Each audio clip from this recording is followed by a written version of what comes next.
Hey, my friends, welcome to another episode of the Extraordinary Family Life podcast. I am so excited to tell some amazing life stories today and catch up. I hope you guys are all doing well. I really do. I think about you a lot.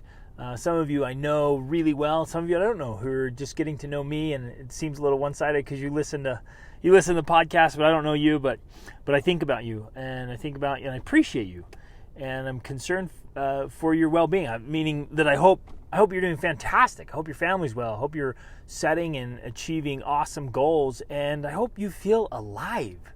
Genuinely, I hope you feel alive. That you're just going through life and it just feels fantastic. And if it's not, if life... Because there's grind. There are times of grind when life is hard.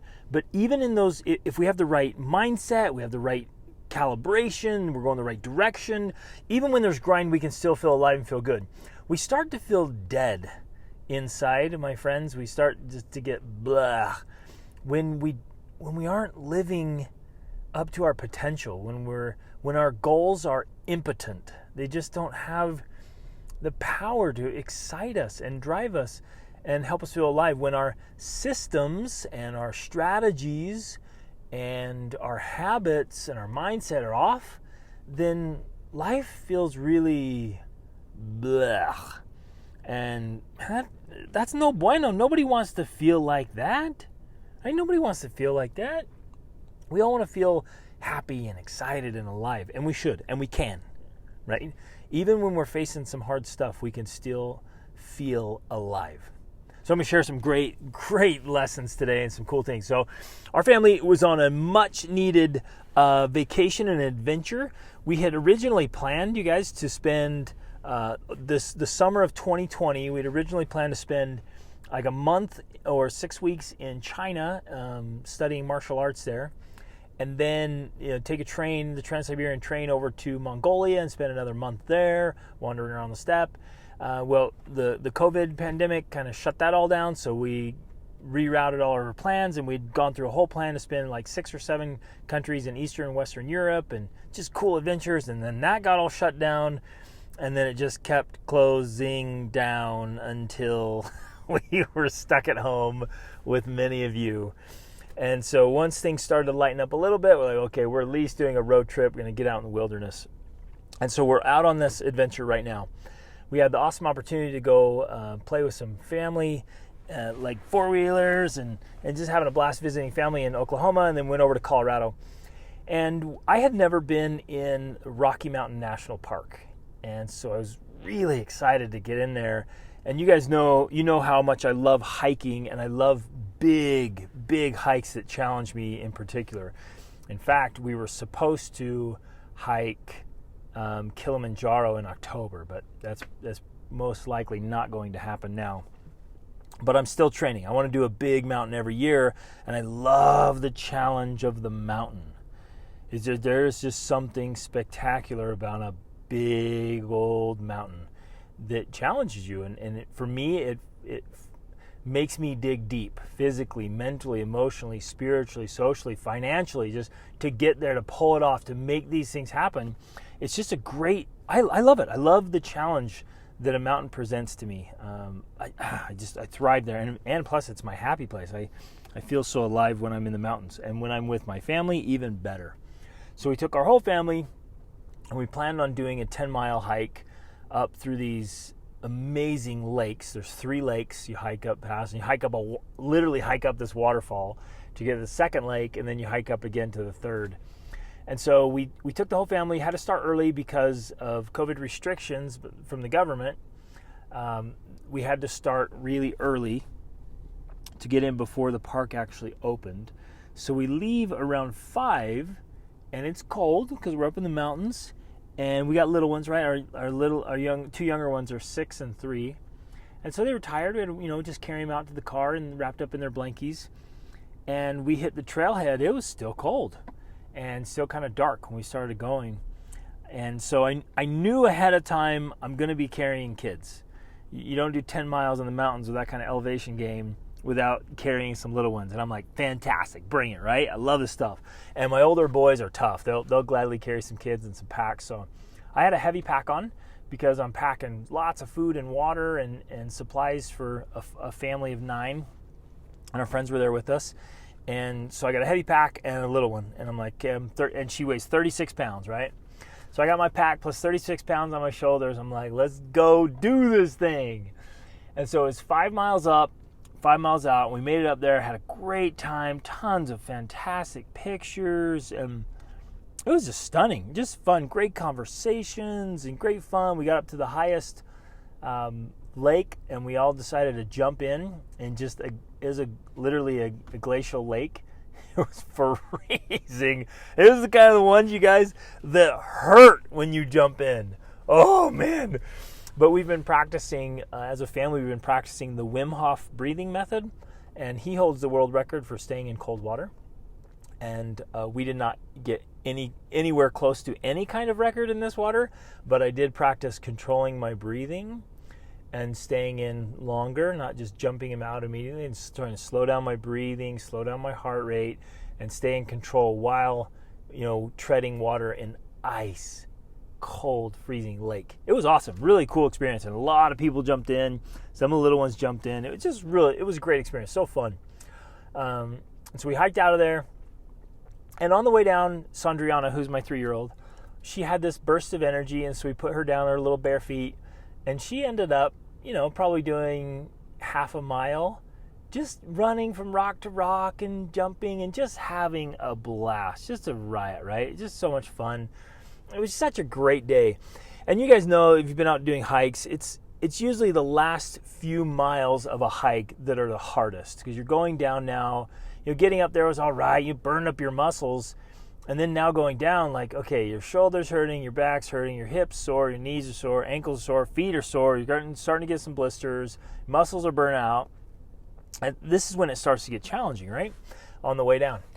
And so after, I had a nice little break there, just carrying my pack, which was still quite heavy.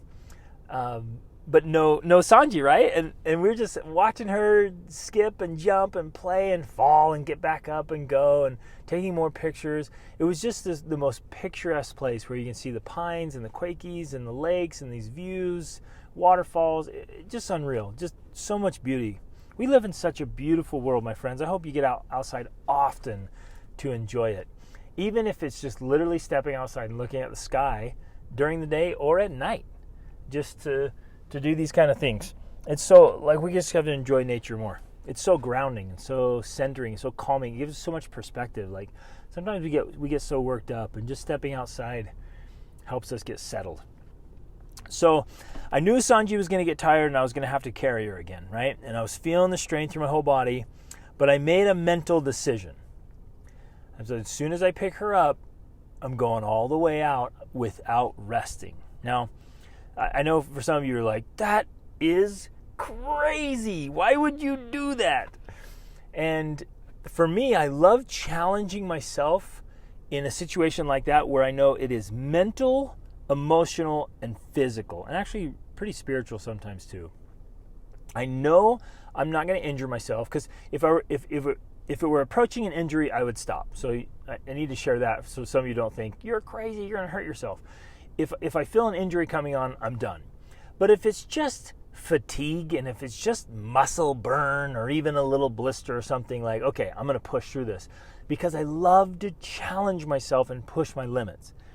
And when we do that, my friends, in any realm of life, when we start pushing our limits and we push past our comfort zone and we set targets and we push until we get there, it cultivates this strength. It activates these power sources inside of us that carry over to other areas of life. That's why they've done so many studies where they took this group of people, and it was a group of people they had kind of handpicked, this big group of people that they were dealing with some addictions and bad habits, and they were like smoking and drinking and kind of they particularly chose this group, and it was students, as I remember, right? And they wanted to see if there was just one thing we have them do and measure over months. If we just have them do one thing, which one thing would have the greatest impact across their whole life? So instead of sitting them down and asking them to stop smoking and stop drinking and study more and sleep better and on and on and on, instead of having them do all that, is there one thing, and they did all these different experiments, is there one thing that could have a massive positive impact on the rest of their life? And they found out in the research, it was exercise. And so all they asked this group of people to do is like, are you willing to exercise? And I think it was maybe 4 or 5 times a week. And they all committed, during the time of the study, we will just exercise. So you just got to move your body. And it was like maybe 30, 45 minutes every day, 4 times a week, something like that. I don't remember the exact numbers. And then they just watched them. And the participants didn't know they were monitoring everything else. They just were evaluating all these things and assessing. And they found that by pushing their limits physically, by exercising physically, it made drastic and dramatic improvements to every area of their life. They slept better, they studied better, their relationships were better. Many of them smoked less, drank less, were watching TV less. They were just more engaged by life. And the one thing, it was just one thing that all they asked them to do was exercise regularly during the time of this study. It was amazing. And so that same thing holds true for all of us. When we push our limits, when we set and achieve goals, and we push past our comfort zone, and we push past that point where we're like, I really don't feel like doing this, right? That's the critical point. When you get to the spot where you're like, I just don't feel like doing this, that, my friends, is where you can change your life. And in fact, that's right along what Albert Gray called the common denominator of success. And if you haven't read or reread that article recently, please do so. It's one of my all-time favorites. Just several pages long, and you can just search it online. The Common Denominator of Success by Albert Gray. And he just simply said this. After studying success for a couple of decades, he found that there was only one thing that really separated people, successful people from unsuccessful people. And he said, in my estimation, that the common denominator is that unsuccessful people are unwilling to do the things that successful people are willing to do. And he says what's fascinating is that successful people don't want to do them either. They're part of what I call the grind, right? There's these things that are just unpleasant and uncomfortable that need to be done. And he says successful people do them. That's what makes the difference. Whoa, so good. So anyways, that's kind of a background on why I chose to do this. And I love pushing myself mentally, physically, emotionally, spiritually, socially, etc. So I decided when I pick her back up, and I think there was probably about 3 miles left to the car. And man, we had to park. It was so busy in that morning already. By 5:30, it was so packed, I had to park way down the hill. So when she said, "Oh, I'm tired, carry me," I was like, "Okay, it's go time. I'm already tired, but I will not stop until I get to the car." So I pick her up and I put her on my shoulders, and we're trucking along at a good pace. And I just mentally, I'm like, I'm not taking a break. Now I could have taken breaks, no big deal. So in total, about 10 miles minus that little part she walked, about 10 miles of carrying this sweet little girl. And I'm going along, and after her little burst of energy, I feel her just like wobbling and bobbing on my shoulders. And I'm like, oh man, she is falling asleep. And I was like, Sandra, you're falling asleep? She's like, yeah. And she was trying to set her head on my head as I was going down the trail. I was just bouncing. She's like, I want to lay down. So then I took her off my shoulders, and she wanted to lay flat across. And this is the little girl, you guys. We took her to the Sahara Desert in Morocco and rode camels with her when she was 5 weeks old. Like, awesome sauce. And she's always wanted to lay flat. It's been her thing since she was born. She loves just laying flat. So then I had to lay her across my arms, okay? So can you guys picture this? I've got my arms extended, and she's laying across my arms. So I have one arm under her neck and then another one under her knees, right? And she's laying flat across my arms, and I'm 36 pounds just right there. I'm using my arms, my biceps, to hold her up.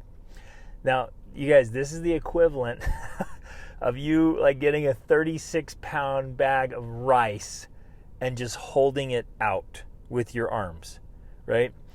And she slept for about 2 miles like that. Oh man, I can't even describe the burn in my biceps and my shoulders and my back. But I had made this commitment. I wanted to keep it. and I wanted to go all the way. I wanted to push my limits. I know I wasn't going to injure myself. I just was going to get an insane workout. And I wanted to push, right? I wanted to get stronger. I wanted to get better. And so I held her like that. And it was so hard. But here's the kicker, right? I wanted to do this without being miserable. I didn't want to be in there mentally like whining, complaining, throwing a pity party. And what's the point of that? Even if I was taking breaks and I was out there, what's the point of whining and crying and complaining? Oh, it's too hot. Oh, it's too cold. Oh, I got blisters on my feet. Oh yeah, and I got a really bad blister on the back of my foot that was just bleeding like a champ all the way down the hill. But tell you what, man, after a few minutes of holding her in my arms, I could not feel my blister anymore. All I could feel was my biceps. And so I'm cruising off the mountain, and I wanted to be happy and joyful and jovial. And so I was talking to people and greeting people and laughing and smiling. And I was not, I got to make this clear, I was not lying to myself. I wasn't playing some kind of game. I wasn't putting on a mask or a facade. I was so genuinely grateful. And like I felt like it was a privilege. And I kept looking at her and telling myself, what a privilege. What an unbelievable privilege it is to be a dad, to have an adorable, chubby little 3-year-old to carry in my arms as she was out cold. You guys, she was so asleep. People on the trail would ask like if she had passed out, if she needed medical attention or something, right? She was just so tired, like, it was awesome. And like, I just kept like, what a privilege. What a privilege. What a joy. I get to go hiking with my family. It's one of my favorite things in the world, to take my entire family and go play in nature and do hard things together. What a privilege to be a husband. What a privilege to be a father. What a privilege to be a friend and a leader, to be out there with my friends and to enjoy the trees and the flowers and the lakes and the rivers and streams and the wildlife and the stars that morning and the blue sky and the white puffy clouds. What a privilege to be alive. And I genuinely was just thrilled. And yeah, my muscles were burning and I was spent. But mentally, I was fantastic. I felt wonderful. And I just cruised down that mountain. I was going as fast as I could because I was burning. I got all the way down the parking lot and then had to walk down further to where the excursion was. Oh, and we all ran out of water. We'd packed a lot of water and we all ran out of water. And so getting back down there, and she woke up, probably a half mile back before we got to the car. She woke up, put her back on my shoulders, and we're cruising along. I actually even made a video while we were walking right before we got to the car that I posted on Instagram and Facebook, just teaching those principles and lessons. And you guys, it was fantastic. It was awesome. I loved it. I loved that I had pushed past my own limits because I wanted to stop. I wanted to take a break, but I'd made a commitment to myself and I kept the commitment. Nobody would have cared. Nobody would have said anything. In fact, nobody really knew about my commitment. It was just me. I had made a commitment to myself to push way past my limits, and I kept the commitment. That is so important. It's so important for our integrity. It's so important for the amount of trust we have in ourselves and that others have in us, and interestingly, that we have in others. And it's so important for how we feel about ourselves. Many people struggle to like themselves because they're constantly breaking commitments to themselves and to others. And we can't like ourselves when we're doing this.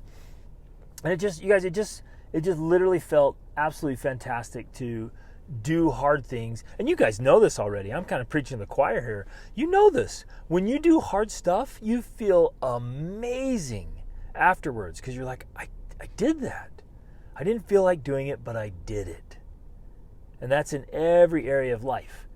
And it's just a wonderful feeling. So we got down there, got all hydrated, and I was able to drive up and cheer people as they came in. There was a few that had gone in before us, and then several that came in after us, and cheer for them, and just have a wonderful time. It was so fantastic. Little did I know, that was on Monday.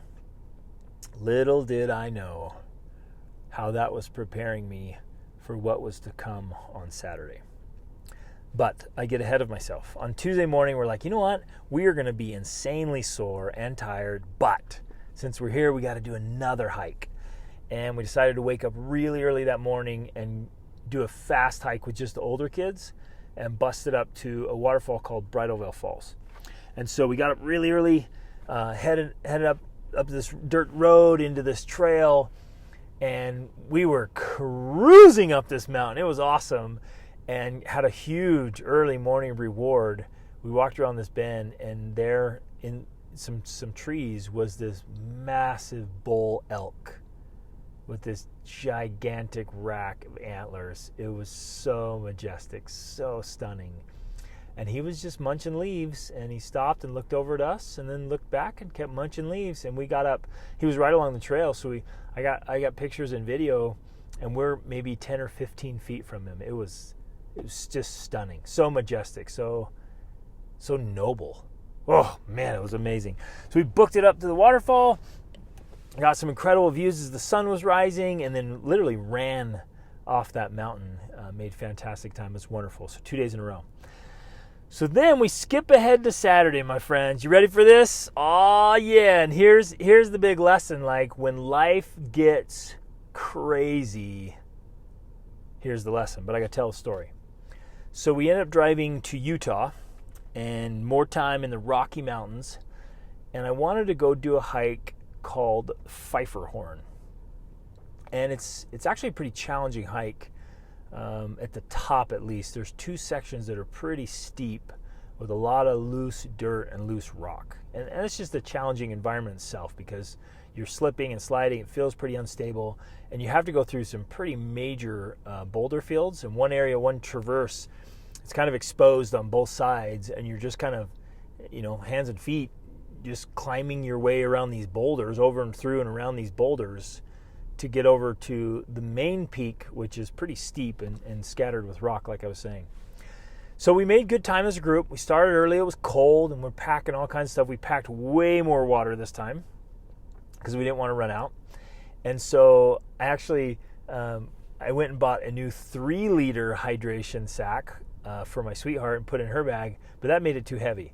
So I ended up carrying her pack and my pack all the way to the top. So I had 2 packs, one on front, one on back, which is fine. I love that kind of stuff. No big deal. And so I'm packing that all the way up. We made great time. Again, pictures, fun, jumping on big boulders and crossing streams. Just gorgeous pictures. Check out my Instagram, my wife's Instagram. We found, we even ended up taking some family shots and portraits and stuff in this one area. The setting and the backdrop was unreal. Just the Rocky Mountains and the sun rising. It was so special, so beautiful. Alpine lakes and rivers. It was really wonderful. So we get all the way top. We made good time, feeling fantastic. Still early in the morning. And we get across the boulder field. It was kind of sketch, right? And I know some of our group was pretty nervous because it's got exposure on both sides, meaning it just drops off both sides. And it's kind of technical, working your way around the boulder fields. And then we get to the main, and we'd already done kind of a rough zigzag climb up a steep part. So we get to the main peak, and now it's covered with loose rock, loose dirt. And everyone's just kind of trying to pick their way up. And inevitably, there's going to be rock falling and dirt falling. It's going to happen on a field like that. Every one of us is going to kick something loose, right? And you just got to watch out and call for it. So Rachel and I and my brother and his little boy were near the back. And there was actually, I don't know how many people were on that section of the trail. Maybe a total from top to bottom, maybe 30 or 40 people kind of spread out over this peak. And we're kind of trying to find our way up, and we're slipping, and everyone's slipping, and you're just trying to work your way, and you're a little nervous. And all of a sudden I look up, and this huge rock, huge as in a little bit bigger than a microwave, breaks loose. And it's 100 feet above us, and starts crashing down and starts bringing all kinds of rocks with it. So really terrifying. So all my my time, with rock climbing and mountaineering, you yell rock. Whenever there's rock, you yell rock. So I start yelling rock, rock, rock, just to warn everyone around me and everyone below us, because there was people below us. I literally just instinctively, I grab Rachel, my wife, around the waist, and we jump. And I jump across this little ravine because I am getting out of the way. And so she doesn't even remember this because she's like, it felt so weird. Like I picked her up and I just had her in my arms and we jumped.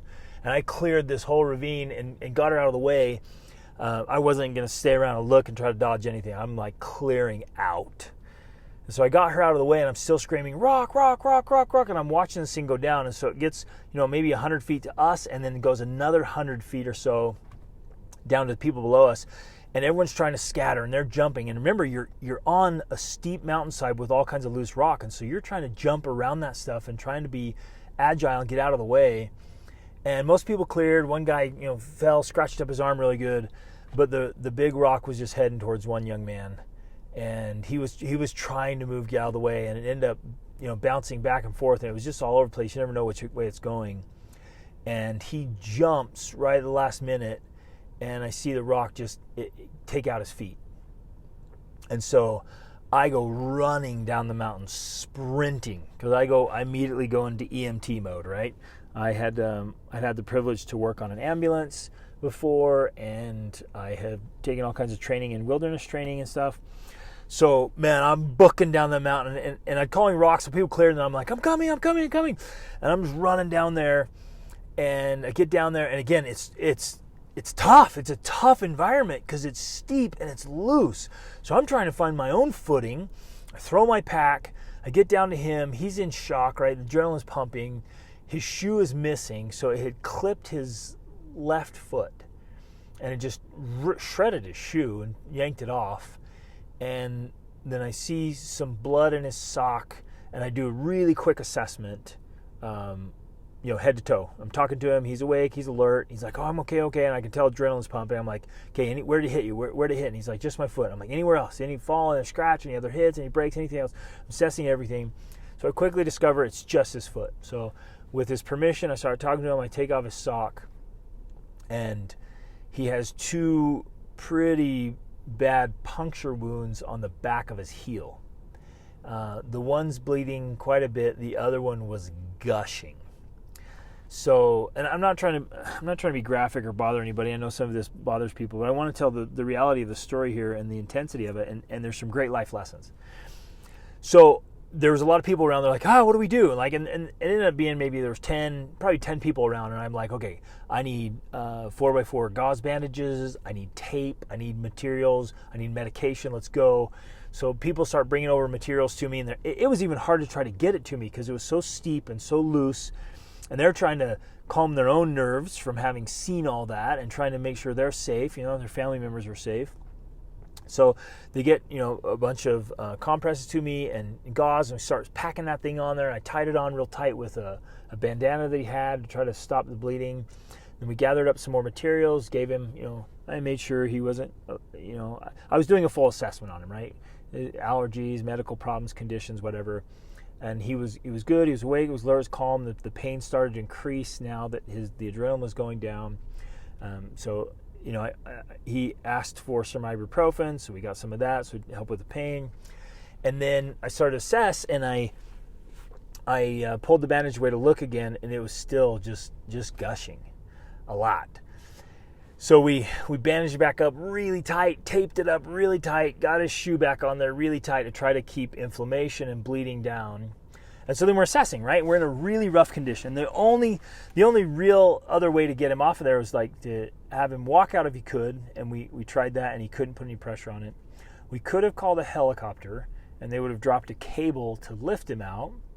But as we were assessing it, I was talking to him and talking to his buddy that was with him. We realized, it's not. We knew it wasn't life-threatening, right? We assessed everything else. He was calm. His breathing was relaxed. His heart rate was good. He didn't have any other medical conditions. So we assessed everything, and I asked him. We were approaching like, we can call a helicopter if you want. We can get search and rescue up here. We can do all those things. And we decided like, let's try to get it out. Let's try to get him down this steep section, across that traverse of bouldering, and then over the saddle, down the other steep section we'd come up, right, and then get out. And then we talked, okay, we're going to come up with a plan. They'd been backpacking up there, right? So they had 2 huge backpacks down at the lower lake. And we said, we can call search and rescue. It'll take them a couple hours to get up to us. And then they can get you out a stretcher. Like, what do you want to do? And like, let's just carry him out of here. And so I put him on my back and kind of piggyback, and we went. And now, again, I train hard. I exercise hard. I've told you the story. If you listen to my podcast, I carried my son. When he weighed 100 pounds, I carried my son for, most of 3 days in Nepal when he wasn't feeling well. I've done stuff like this before. I've spent years and years and years in the mountains doing extreme things. So and this is one of the life lessons. In a lot of ways, I was ready for this. I was ready physically. I'm in phenomenal shape. I was ready mentally. I was ready, prepared to help with the injury and the bandaging. And I was in a place where I could help, right? And most of the people, they just had no idea what to do.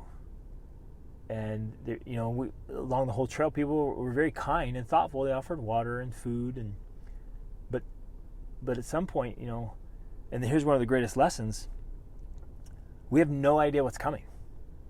I had no idea this was coming. It's not like, oh man, I'm going to train really hard for a full year because I'm going to have to help carry a guy off the mountain, or you don't know what's coming, and so you just train and prepare. And this is my lesson I want to share. This is the big takeaway from this, my friends. We don't know what opportunities are coming our way. And I see this as an opportunity. It literally was an opportunity to help a guy. And so I don't see it as an emergency. I don't see it as a disaster. I don't see it as a horrible thing. I genuinely see this as an opportunity to help a total stranger.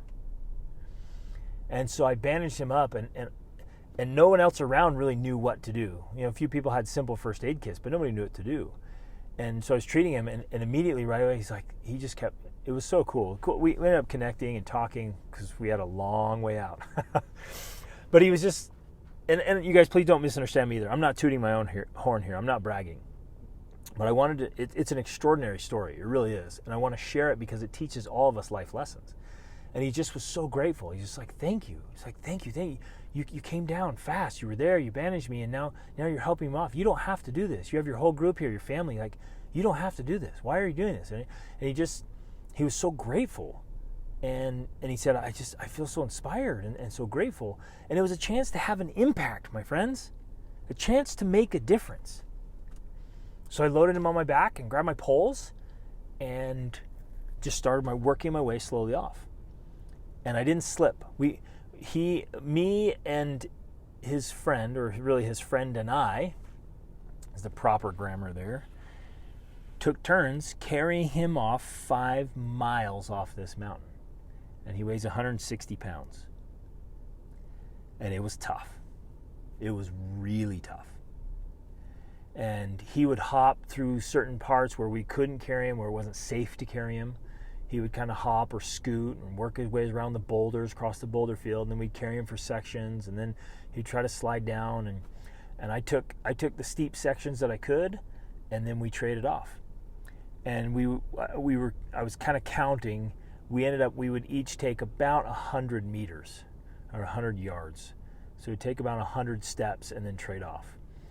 And to carry on piggyback, or sometimes we put him on our shoulders, at 160 pounds, that is an insane amount of exertion.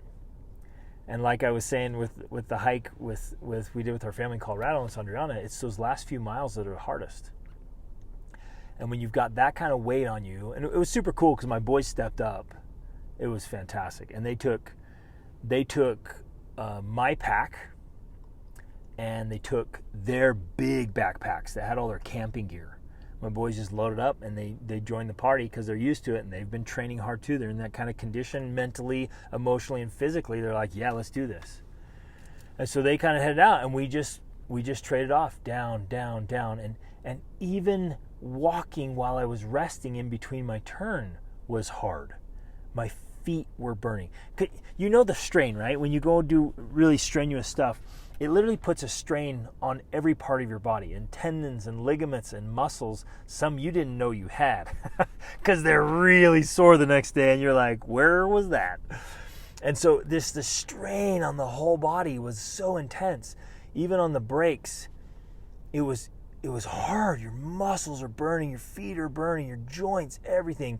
And again, I'm assessing everything the whole way. I'm assessing his condition, making sure he's good and well. And he was in a great mental state, had a really great attitude. It was not life-threatening. The blood was not coming out visibly. So I want to make sure so no one's worrying here. We were assessing his all the time, and we could have called at any time. And we were assessing ourselves.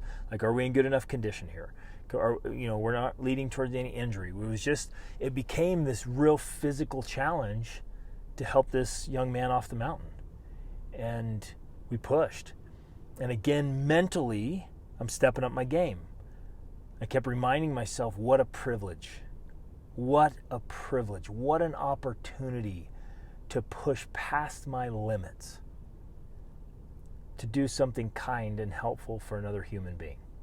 What a privilege to be up here with we didn't take the young kids on this hike, to be up here with my older kids and my sweetheart, to be in these gorgeous mountains.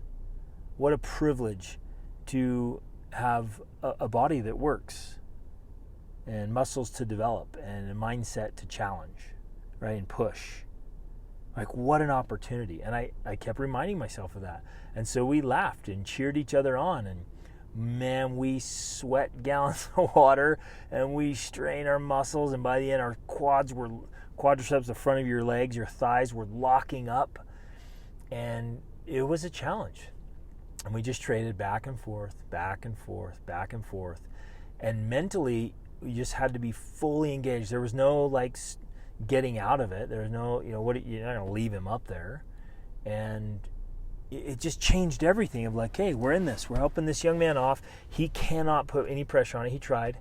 Can't put any pressure on it. He can hop and skip for a little bit on one leg, but that's exhausting. So we're just doing piggyback rides here the whole way out. And we actually made phenomenal time. We were keeping up with other hikers who just had their packs. It was awesome. And his friend that helped, he did a phenomenal job trying to hold himself on there, keep his cool with the injury, and then his friend was carrying out, did a fantastic job just manning up and just the exertion to get down. It was awesome. Overall, it just ended up being a truly fantastic experience and a great opportunity, and for me, responsibility to make a difference, to help out where I can. And I share all of this, you guys, to remind us that we need to constantly be training. You hear me talk about this all the time. Train, train, train, right? Because none of us rises to the level of our expectations, like Archilochus told us. We fall to the level of our training. We don't rise to the level of our expectations. We fall to the level of our training. And everything in life comes down to our training.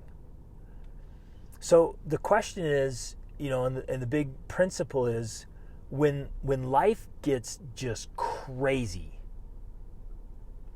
and this can happen in any area of your life, how do you handle the craziness? What do you do? Well, it all comes down to your training. Because in those moments of stress or fear or exhaustion or urgency or emergency or whatever it is, whatever comes along in life, in those moments, we all fall to the level of our training. So in a lot of ways, I want to raise a warning voice and an encouraging voice to train. Every day, train. Right? Trade your entertaining for training. Right? I'm not kidding. I'm dead serious about this. And this is financially, this is socially and in leadership, this is mentally, exercising your mind, learning as much as you can. It's in mechanics. It's learning how to fix things, how to understand the working of things. It's literally walking through scenarios where you have opportunities to make a difference. And I've told all kinds of stories in my podcast already about this, where sometimes I need to, I could help out because I was the only one around that spoke Spanish, right? Now I'm getting really close on French, you guys. It's so fun. I still study French every single day, and I have a French tutor. I'm getting better. But like it's all those things. It's emotionally. Can you handle the emotions of an emergency? A lot of people can't. They just collapse. They check out. And it doesn't have to be an emergency. It can just be stressful. It can be intense. It can be a tough conversation. We've got to cultivate that emotional strength. It's spiritual. It's, of course, physical. It's all of those things. And so the real key to handling life when it gets crazy is preparation. Now, I know some of you are thinking right now, oh boy, I haven't been preparing, right? And it might give you a rush of terror going, oh crap, but I'm not prepared. And so I'm raising this voice right now of like, okay, all right, chillax, but start preparing today. And each of you will know, we can't master everything, but we ought to be really good at a lot of things. And maybe not even a lot, let's say several things. Important things, and just start thinking through it. What do you need for your family? What have you had a desire to learn? You've had an inclination towards it. Is it languages? Is it first aid? Is it self-defense? My family and I, we signed up for Krav Maga classes, and we've been training in martial arts and fighting. Is it self-defense? Is it finances? Is it food storage or emergency preparedness? Is it just love and kindness? Is it listening, right? We need a lot of expert listeners. We need people that can listen. We need people that can lead, that can help people. We need leadership and social skills. What is it for you? Is it counseling, guiding, coaching? Is it being a role model? You with me? You know what I'm saying? We've got to prepare and we've got to train. We've got to get ourselves in the spot, because what an unbelievable opportunity it is to serve and help others when things get crazy, and keep it together ourselves when things get crazy. You with me? So will you do this, please? And we take this serious. It's interesting. When you and I, when we finally take serious things seriously, we start getting results. And I want to challenge you to do that. Get serious about preparing yourself and preparing your family. Not in a fearful way. Please don't misunderstand me. Not in a fearful way. Not in a panic way. Not in the sky is falling kind of way. But just in this, I see it as opportunities. There are opportunities to make a difference. There are opportunities to serve and help. There are opportunities to step in when somebody really needs you. But my friends, when the time to perform has arrived, the time to prepare has passed. That's just the way it is. When the time to perform has arrived, the time to prepare has passed. So I want to challenge you to prepare. Read the books. Get the coaching. Invest in yourself. Invest in your family. Get ready. Get your kids ready. Be just all around prepared to bring, because life is going to throw stuff at us that we cannot see coming. I never saw that coming, but I've been preparing for it for the last year without knowing, right? And who knows what else is coming? I'm preparing all the time. And again, it is not a fear-based preparation. This is how I live my life. Every day I'm up and I'm excited to exercise, to read, to learn, to develop my skills, to understand humans, to understand life, to understand the economy, to understand emotions, to understand mindset.